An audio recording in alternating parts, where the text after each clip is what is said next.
Hey, what's up everyone? This is Kimberman from Kimberman Gauntlet Studio. Today I got here my part 2 overhauls for June 2025 and mas maraming dumating ngayong mid-June because of the sales and pre-orders ko na natenga pa noon.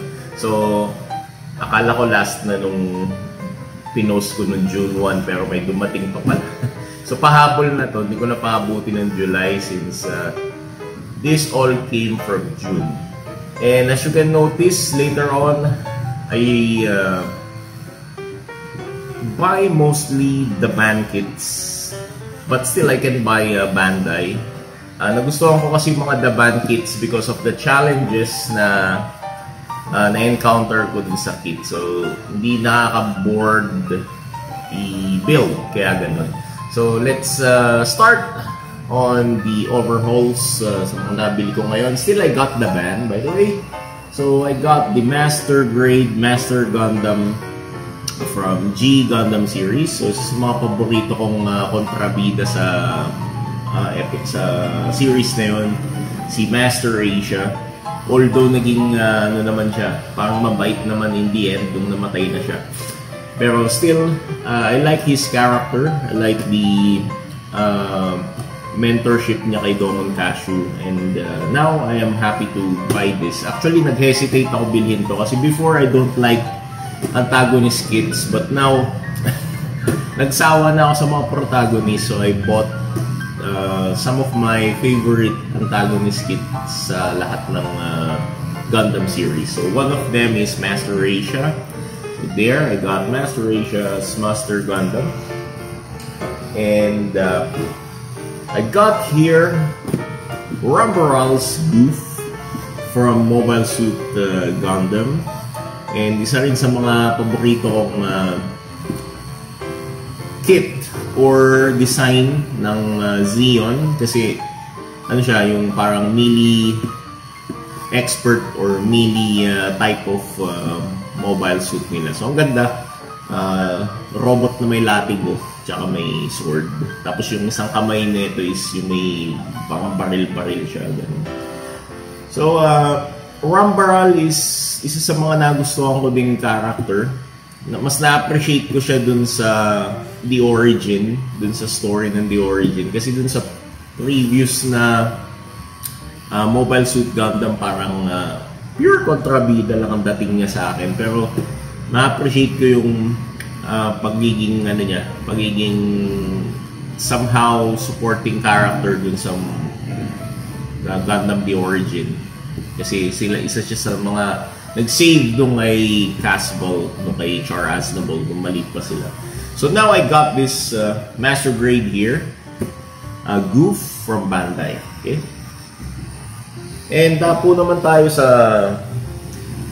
the band kit. So I got here Tolgis from the band. So again, one of my favorite protagonist or antagonist na naging protagonist din from the Wing series, si Zex Marquis, so si Milliardo Peacecraft.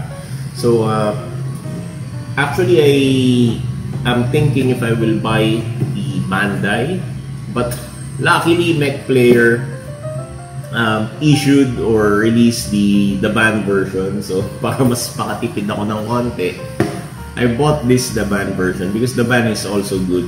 I find it nice, and actually sabi ko nga I shifted from Bandai to the band because of the challenges. Okay, so let's include it in my antagonist collection. Then we got here the band 6628, and this is your RX-78 Casball Gundam or yung Red Gundam. So actually I already built this, but sinama ko lang siya sa video ngayon kasi nga hindi ko pa siya na-introduce sa mga overhauls. So ang ganda ng quality nito. Although yung plastic niya medyo bootlegish pa rin kasi 66 series siya. Mas maganda nga actually mga 88 series na. Pero still I appreciate the kit. Ang ganda. And magtibay naman yung kanyang mga plastic. So 6628 from Caswell. So this is your RX-78 ni Char Aznavour, included my antagonist collection. Okay, so tapo tayo dito naman sa oldie. I got this oldie Dusak. So this is from the Chinese anime series, yung Asitak Frontier Kainar. So Kainar is a good Chinese anime, although hindi ko pa napapanood yung buong series nito, but some of the clips I watch from different platform, maganda yung storyline niya. Parang Gundam din siya. And ito nga, isa sa mga kalaban ng mga Kainars, yung Dusak. So these are the pirates, yung skeleton pirates. So ayan, in-include ko na rin siya sa collection ko kasi I'm a fan of Kainar, so I got all the Kainar kits. And now, antagonist sa kanilang Hanay. Then, dapo tayo sa Korean model. So, meron tayong Japanese and Chinese models. Now, I got Korean model here. Academy from South Korea. So, I got here the Mekander Robo. Actually, this is a Japanese super robot anime.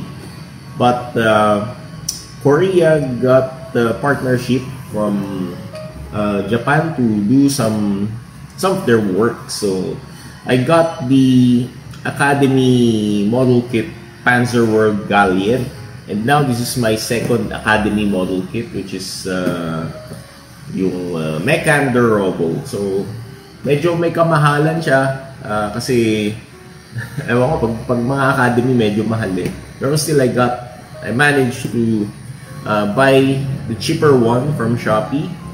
So thank you so much for that seller. I forgot the seller's name, but it's from if I'm not mistaken, it's from Japan, Japanese seller. But mostly kung makakita ka ng mga Academy, you can look for Korean Shopee shops or Korean shops from Shopee. Yan, mayroong mga Korean shop doon na nagbebenta ng mga Academy kits. So I'm just curious how this will end up, because medyo rin ako, fan ako ng super robot lines. I got the Voltes 5, Deimos, and Battler V, and Voltron. Now I want to include some of yung mga hindi ko masyadong kilalang super robot. So Academy from Mekander Robot from Academy, yes. And napo tayo dito sa, I think this is a Mosho brand, or I forgot the brand. This is the Ghost or Yukimori. I forgot the name of this kit, by the way. In-include ko lang siya sa collection ko. Actually, I already included it in the part 1, so hindi ko pa kasi nagawa, so sama ko ulit siya sa part 2 ko ngayon. So this is the Ghost model kit, yung parang sa samurai. And ayan, Chinese model siya. Di ko alam kung meron tong anime sa China or just an original works from Chinese modelers. So yep, they included here in my collection. Then the Sazabi, I got here the Laban Verka, the band version of Sazabi, the 6631. Okay, so since I am a fan of Char kits, why not include the Sazabi? So medyo may kamahalan kasi yung Bandai, so I managed to buy the Sazabi from the band. And my holy grail here, bagong release, this 8831 from the band, the Justice Gundam or their Justice Warrior. And ang ganda ng box ko, di ba? Nakalagay talaga Justice Warrior. So this is a new kit from the band. And this came from the metal build version of the Justice Gundam. So I'm very excited to build this. I might build this now or sooner. after my other backlogs. So there, ayan, Justice Warrior. So as you can see, I shifted from Bandai to the band because of the challenges na na-encounter ko sa The Band ay napaka-exciting. Kumbaga, mas may thrill mag-build ng The Band compare sa Bandai. Nowadays, it's not that wala na akong pambili. Still, I can manage to buy Bandai. But now, I just love The Band builds. Okay, so this is Kimmerman from Kimmerman Gonto Studio saying happy building, guys. Thank you for watching and thank you for supporting my channel. And nadagdagan ako ng 1,000 subscriber for the past almost a year, something like that. So yung channel ko naging dormant ngayon, dumami dahil sa mga supporters dyan. Thank you so much, DV Troops and Rizal Gunpla Builders and other Gunpla enthusiasts. Shout out there sa Team Kabuo. Thank you so much for including me in the group. This is Kimmerman from Kimmerman Gunpla Studio saying God bless. Take care and happy building. Goodbye.